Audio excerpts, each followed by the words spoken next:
If you're between 20 and 35, working in an office, probably at a screen most of the day, this is about you specifically.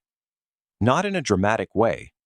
Not AI is coming for your job next Tuesday, but in the way that the ground is shifting under a particular category of work. And whether you feel that shift or not depends almost entirely on which jobs AI will actually replace first, and why most people get this wrong and understand the mechanism behind it. The people who are most at risk right now are not the ones doing the least skilled work. They're the ones doing work that looks complex from the outside, but is actually highly structured on the inside. And that distinction, structure versus complexity, is what this whole video is about. In 2013, two Oxford economists published a paper that became one of the most cited and most misunderstood studies in recent memory. They estimated that 47% of U.S. jobs were at high risk of automation. The backlash was immediate. Critics said the researchers were confusing tasks with jobs, that even if a machine could do parts of a role, humans would adapt, shift, and find new things to do, the way they always have. Both sides had a point, but they were both looking at the wrong variable. The 2013 paper focused on whether a task could be automated. The critics focused on human adaptability. Neither focused on the actual mechanism that determines the order in which jobs get replaced. That mechanism has a name, and once you see it, you can't unsee it. The mechanism is this: AI replaces tasks in order of how clearly defined the inputs and outputs are, not in order of how cognitive or human the work feels. Let's walk through this in 4 steps. Step 1. The difference between structured and unstructured work. Structured work has a clear input, a clear process, and a clear output that can be evaluated. Summarize this document. Draft a reply to this email.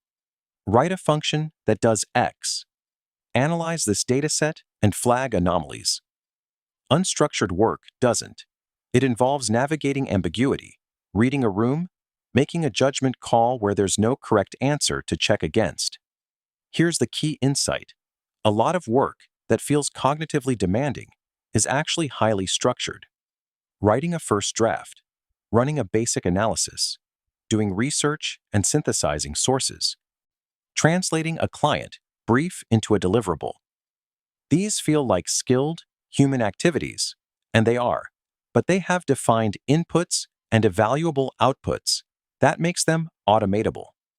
Meanwhile, fixing a specific pipe in a specific house, in a specific wall configuration you've never seen before, that's deeply unstructured. The physical world doesn't repeat cleanly. A plumber's job is mostly novel problem-solving in unpredictable environments. Ironically, that's harder for AI to replace than a knowledge worker's first draft. Step 2. How this plays out in real organizations. Think about a typical office hierarchy. At the bottom, you have junior roles: research, drafting, summarizing, formatting, basic analysis. These are the apprentice layers. The work that used to be how you learned an industry. It was cognitively demanding for a 22-year-old. But it's highly structured when you map the inputs and outputs. At the top, you have senior roles: client relationships, strategic judgment, managing uncertainty, reading organizational dynamics. That work is genuinely unstructured. What's getting automated is the middle layer, which for a lot of people in their 20s and early 30s is the layer they currently occupy.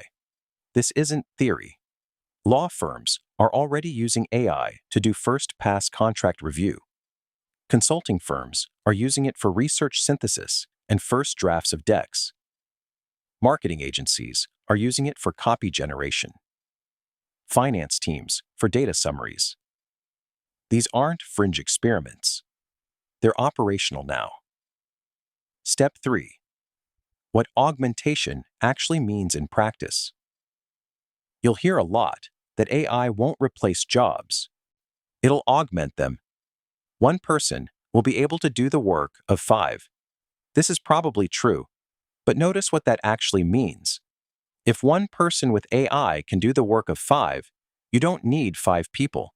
You need one, and that one person is probably more senior, with better judgment, who can supervise the AI's output and catch what it gets wrong.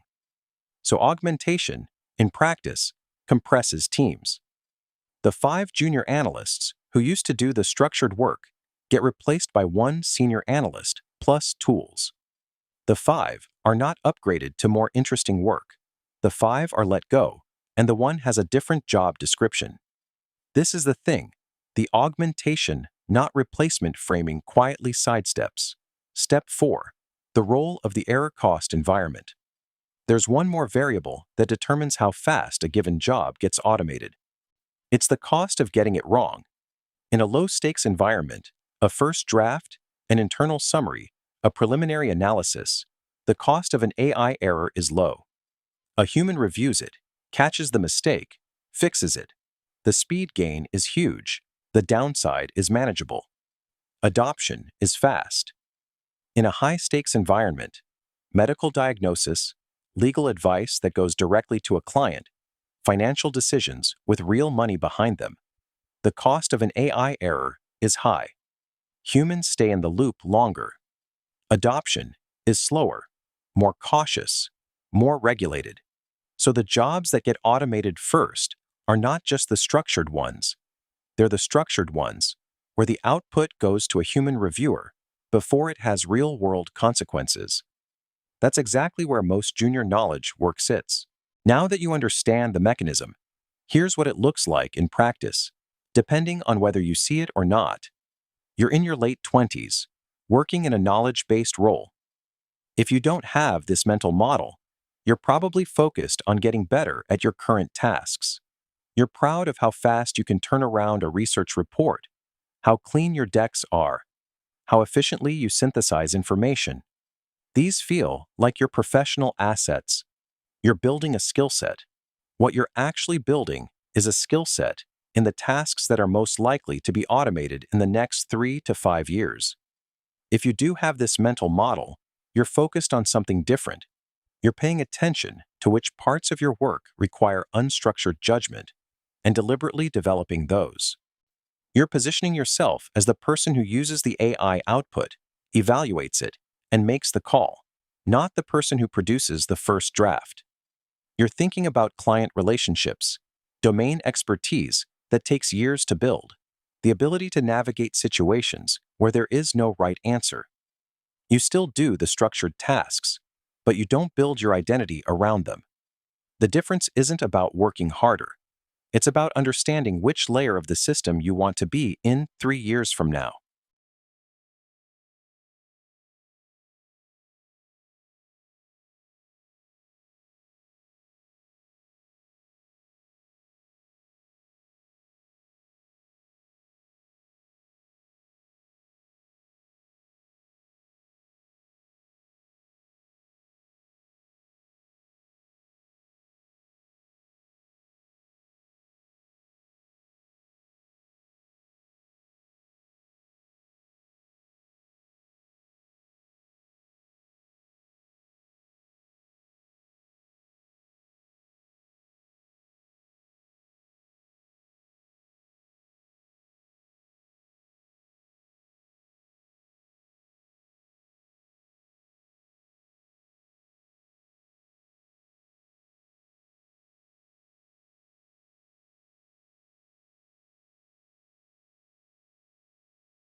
So to answer the question from the start of this video, what actually determines whether a job gets automated?